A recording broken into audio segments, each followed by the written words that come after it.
ఒక రాజు తన రాజ్యం చివర్లో అడవి మధ్య భాగాన ఓ ఋషి ఆశ్రమానికి వెళ్ళి, నేను ప్రశాంతంగా ఉండలేకపోతున్నా అన్నాడు. నువ్వు నీ బాధ్యతలు సరిగ్గా నిర్వర్తించడం లేదా అడిగాడు ఋషి.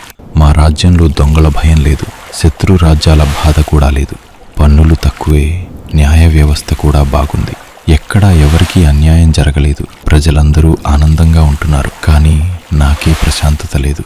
అయితే నేనేం చెయ్యాలి అని ప్రశ్నించాడు. సరే, నీ బాధ అర్థమైంది, నీ రాజ్యాన్ని నాకిచ్చేసాయి అని అన్నాడు ఋషి. సరే, వెంటనే ఇచ్చేస్తున్నా అన్నాడు రాజు. నువ్వు నీ రాజ్యం నాకిచ్చేస్తే ఏం చెయ్యాలనుకుంటున్నావు అడిగాడు ఋషి.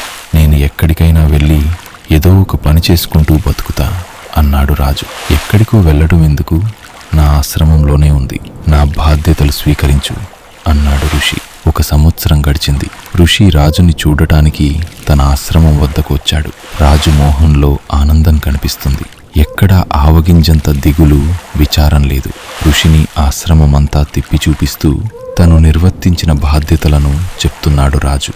సరేగాని, మళ్ళీ చర్చించుకుంటాం. నువ్వు ఇప్పుడు చేస్తున్న పనులకి, పూర్వం రాజుగా ఉండి చేసిన పనులకి ఏమైనా తేడా గుర్తించావా అని ఋషి ప్రశ్నించాడు. దానికి రాజు, అప్పుడు నా రాజ్యాన్ని ఎలాగైతే శత్రువుల నుంచి, దొంగల నుంచి, వాతావరణ సమతుల్యత నుంచి, వ్యాధి బాధలతో సహా ఎలా కాపాడుకున్నానో, అలాగే నీ ఆశ్రమాన్ని క్రూర మృగాల నుంచి, అడవిలో సంభవించే పర్యావరణ ప్రకృతి మార్పుల నుంచి, ఇంకా నరమాంస భక్షకుల నుంచి నా రాజ్యానికి మించి ఎక్కువ శ్రమే పెట్టి రక్షించానైనా నాకు మానసిక ఒత్తిడి లేదు అన్నాడు రాజు. అప్పుడు ఋషి రాజుకు వివరించడం మొదలుపెట్టాడు.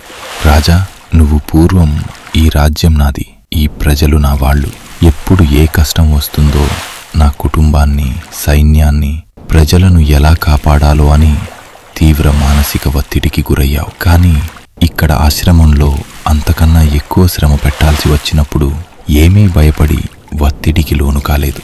దానికి కారణం నువ్వు ఇక్కడ నా కోసం పనిచేస్తున్నావు, ఇది నా ఆశ్రమం కాదు అని నీ మనసులో బలంగా ముద్రపడటమే. అన్నింటికీ ఆ మనసే మూల కారణం. నేను, నాది, నాకే సొంతం అని ఆలోచన వచ్చినప్పుడల్లా అన్ని సమస్యలు ప్రపంచంలో నీ చుట్టే తిరుగుతుంటాయి. అలా కాకుండా ఈ ఊపిరి నాది కాదు, ఈ దేహం నాది కాదు, ఈ రాజ్యం నాది కాదు, ఇవన్నీ నాకు పరమేశ్వరుడు ఇచ్చినవే తప్ప నా సొంతం కాదు అని నువ్వు గ్రహిస్తే నువ్వు ప్రశాంతంగా పరిపాలించి నీ రాజ్యాన్ని, నీ జీవితాన్ని ఉద్ధరించగలవు అని చెప్పి ఋషి మరియు యథార్థం గ్రహించిన రాజు వారి పూర్వస్థానంలోకి వచ్చేశారు. మీరు కూడా రాజువలే ప్రశాంతత లేని జీవితం గడుపుతున్నారైతే రాజు గ్రహించిన తత్వమే అదే. ఏది మన సొంతమనుకున్నవి శాశ్వతం కాదు, కేవలం పరమేశ్వరుడు సృష్టించిన సృష్టిలో పాత్రధారులమని గ్రహించి జీవితంలో ప్రశాంతత పొందండి. నమః పార్వతీపతయే.